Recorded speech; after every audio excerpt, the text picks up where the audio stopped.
예전에 각 회사별로 GWP, Great Workplace라는 이런 조직 활성화 프로그램이라는 게 있었습니다. 그러니까 이게 우리 조직이 살맛나는 일터를 만들기 위해서 여러 가지 활동들을 했는데 그 활동 중에 어느 조직이나 무조건 했던 것 중에 하나가 바로 뭐예요? 그렇죠. 칭찬 릴레이였잖아요. 막 누가 어느 부서에 누가 누구를 칭찬하면 그분은 또 다른 누구를 칭찬하고 그게 뭐 사보에도 실리고 뭐 홈페이지에도 나오고 이런 다양한 요소들을 펼치면서 굉장히 유행했던 건 결국 뭐예요? 칭찬은 좋은 성과를 낼 수 있을 것이다 라는 겁니다. 그런데 과연 질문, 정말 여러분도 그렇게 생각하시냐는 겁니다. 여러분이 칭찬을 하면 여러분 팀원들의 성과가 좋아집니까? 여러분들에게 이 칭찬을 하면 성과가 날까라는 것은 아마도 로젠탈 효과 때문이 아닐까라는 생각을 해봅니다. 이게 굉장히 유명했던 1960년대 하버드 대학교의 아주 유명한 실험이죠. 하버드 대학교의 로젠탈 교수가요, 제이콥이라는 초등학교 교장 선생님과 협약을 맺어가지고 초등생을 대상으로 새롭게 학년이 바뀌면서 하버드 대학교 인지능력 검사라는 시험을 학기 초에 치르게 합니다. 그래서 전교생이 뭘 했냐면 학기 초에 하버드 대학교에서 진행하는 인지능력 실험을 탁 쳐요. 실험을 칩니다. 실험을 치고 나면 이제 그 결과가 쭉 나왔을 거 아니에요? 그 결과를 이제 탁 그 제이콥 교장이 받아들고 누구에게? 담임 선생님들에게 당신들 반에 하버드 대학 인증시험에 만점을 받은 친구들이 있다라고 귀띔을 해줍니다. 그래서 그 친구 그쪽 저 1학년 3반에 철민이하고 영수 있죠? 걔네들이 만점이에요. 그 1학년 5반에 민호랑 혜인이 있죠? 걔네들이 만점입니다. 이러면서 쭉 한두 명 정도의 만점자들을 얘기를 해줘요. 그리고 이렇게 얘기합니다. 절대 그 만점자라는 말은 다른 사람에게는 해서 안 됩니다. 선생님들만 알고 계셔야 돼요. 이렇게 주의를 주죠. 자, 그리고 한 학기가 지났습니다. 한 학기가 지나고 기말이 되니까 뭘 해요? 기말 시험을 또 볼 거 아니에요. 그래서 이제 자체적으로 기말 시험을 쫙 봤는데 자, 결과가 어땠습니까? 그렇죠. 하버드 대학 인지 능력 검사에서 높은 점수를 받았던 친구들이 학기 말 시험을 보니까 어때요? 성적이 다른 친구들보다도 역시 훨씬 높더라라는 결과가 나오게 된 겁니다. 자, 그런데 갑자기 로젠탈 교수와 제이콥 교장이 나타나서 이렇게 얘기를 합니다. 자, 선생님들 제 말 잘 들어보세요.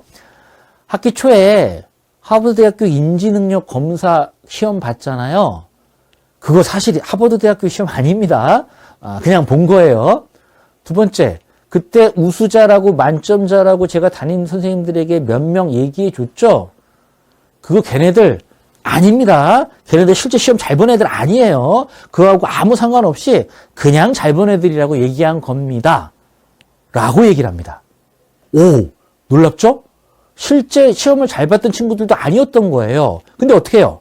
만점자라고 담임 선생님에게 얘기를 해 놓으니 담임 선생님은 그 친구들을 어떻게 했을까? 특별하게 봤겠죠. 만점인 친구들이다. 가급적이면 어떻게 칭찬을 했겠죠. 조금 실수하더라도 원래 잘하는 녀석인데 잠깐 실수했거나 라고 이해했겠죠. 칭찬 중심의 교육을 진행을 했을 거라는 거죠. 그러다 보니까 어떻게 해요? 시험 결과가 좋고 실제로는 성적이 그렇게 좋은 친구가 아니었는데 기말고사가 되니까 성적이 좋아지니까 아하, 칭찬은 고래를 춤추게 하는 것이구나 라고 로젠탈 효과라는 이름으로 굉장히 유행한 것이 바로 칭찬은 성과를 낼 것이다 라는 이 책이나 메시지의 실체다라고 보시면 될 것 같고요. 그런데 사실 이 로젠탈 효과는요, 우리에게 절반만 알려진 실험이었다는 거 혹시 아십니까? 자, 무슨 얘기냐면, 자, 이제 로젠탈 효과의 결과의 그래프를 보여드리도록 할게요. 자, 왼쪽과 오른쪽이 결과입니다. 자, 실제 성적이죠. 어떤 성적입니까? 과거에 이제 이 실제로 어떻게 증명이 되었느냐에 따라서 보여지는 건데, 이게 이제 초등학교, 자, first, second, third 보시죠. 초등학교 1학년, 2학년, 3학년, 4학년의 그래프를 보니까 어때요? 실험 집단, 즉 어떤 집단이에요? 칭찬을 받았던 집단, 즉 하버드 대학교 인증 시험을 봤는데 실제 성적과 관계없이 가장 최우수라고 가짜로 얘기되었던 친구들이 실제 기말고사를 보니까 비교 집단에 비해서 훨씬 성과가 좋다라는 겁니다. 성적이 좋은데 재밌는 거 5학년, 6학년 한번 보실래요? 5학년, 6학년은 어때요? 성과가 차이가 없어요. 어떤 일이 벌어지더라?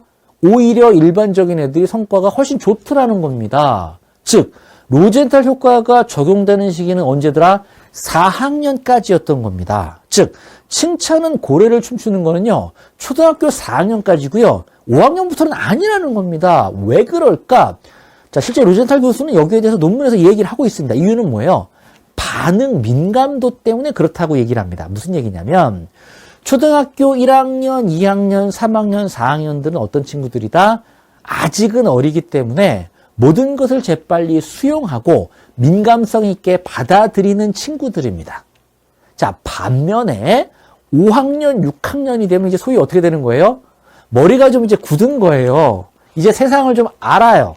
그러다 보니까 누가 칭찬을 해도 어때요? 그걸 고지고대로 듣지 않는단 말입니다. 여러분 중학생만 된 아들에게 한번 얘기해 보세요. 야, 너 멋있다. 그럼 뭐라 그래요? 야, 아빠 무슨 일 있으세요? 라고 할 확률들이 높다라는 거죠. 따라서 실제 반응 민감도 때문에 성인 또는 5학년 이상의 사람들은 로젠탈 효과의 결과가 없다라고 얘기합니다. 그러면 이것을 다시 여러분의 조직으로 한번 옮겨보도록 하겠습니다. 자, 뭘 알 수가 있죠? 여러분의 조직으로 가면? 그렇죠. 뭡니까? 바로 실제 신입사원들은 어떻게 하더라? 칭찬해주라는 얘기입니다. 처음 회사에 들어오고 처음 청소년 기관에 들어온 신입 직원들은 여러분들이 칭찬을 많이 해주셔야 됩니다. 그런데 이제 신입 여기 들어와서 일한 지 한 3, 4년 차 된 친구들, 베테랑급들은 어떻게 해요? 칭찬은 기분을 좋게 만들지만 성과에는 도움이 되지 않습니다. 그럼 그들에게는 뭘 해줘야 되느냐? 이때 나오는 것이 바로 스펜서 교수의 값비싼 신호 이론이라는 겁니다. 자, 값비싼 신호 이론이라는 건 한마디로 뭐예요? 신호를 보내는데 그 신호가 비싸야 된다는 겁니다.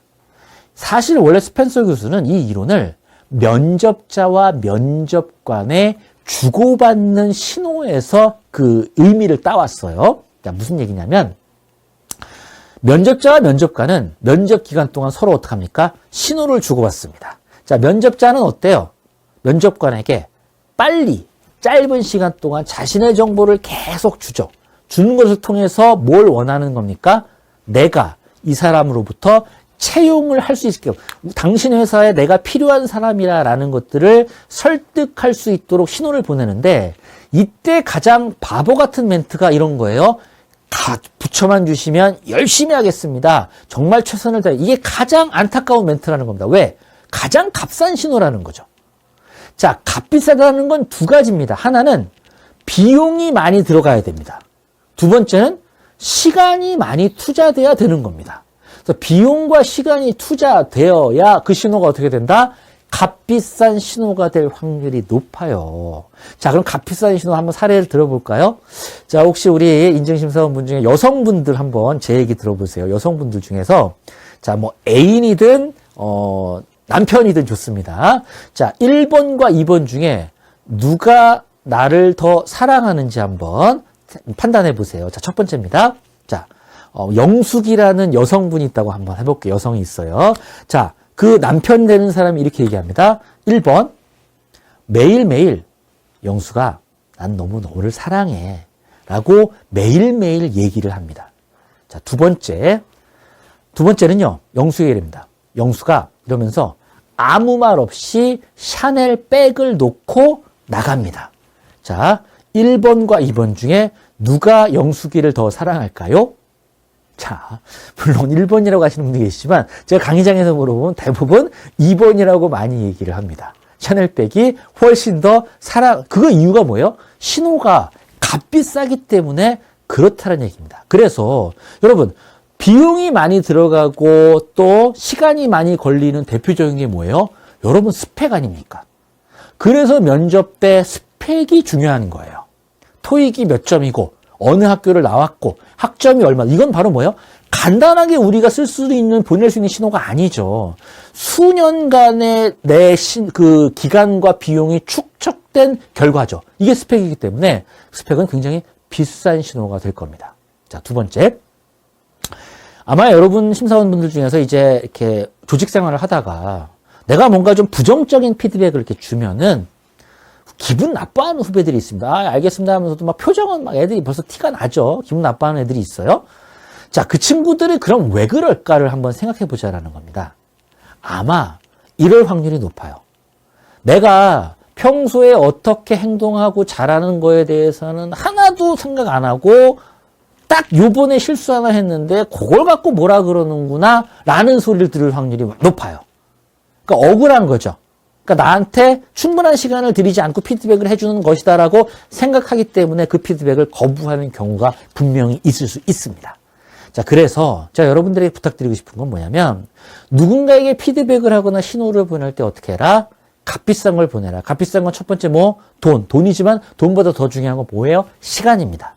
그러니까 여러분의 후배를 피드백할 때 지금 이 순간에 어떤 행동에 피드백을 하는 것이 아니고요. 어떻게 한다? 아, 김대리, 최 과장, 내가 널 한 3월 달부터 쭉 지켜봤는데 3, 4월에는 좀 이런 모습들이 좀 있었고 5, 6월에는 이런 모습들이 보였던 것 같아. 그러다 보니까 지금 네 행동이 나온 것 같아 라는 맥락과 관련된 피드백을 주면 상대방이 어때요? 값비싼 신호 이론이라는 것을 알게 되고 어떻게 해요? 수용을 합니다. 이게 바로 값비싼 신호의 핵심이 되는 내용이다라고 보실 수가 있는 겁니다. 자, 칭찬은 고래도 춤추게 한다. 칭찬은 여러분의 직무를 몰입하게 한다. 맞습니까? 아닙니다. 칭찬은 기분이 좋아질 뿐입니다. 칭찬으로 몰입을 높일 수 있는 사람은 누구다? 신입사원. 그리고 그 일이 거의 초보자인 사람들은 어떻게 해라? 칭찬을 하시기 바랍니다. 그리고 그 일을 어느 정도 한 사람은 어떻게 해라? 값비싼 신호를 보내라는 거 기억하셨으면 좋겠다는 말씀 드려보고요.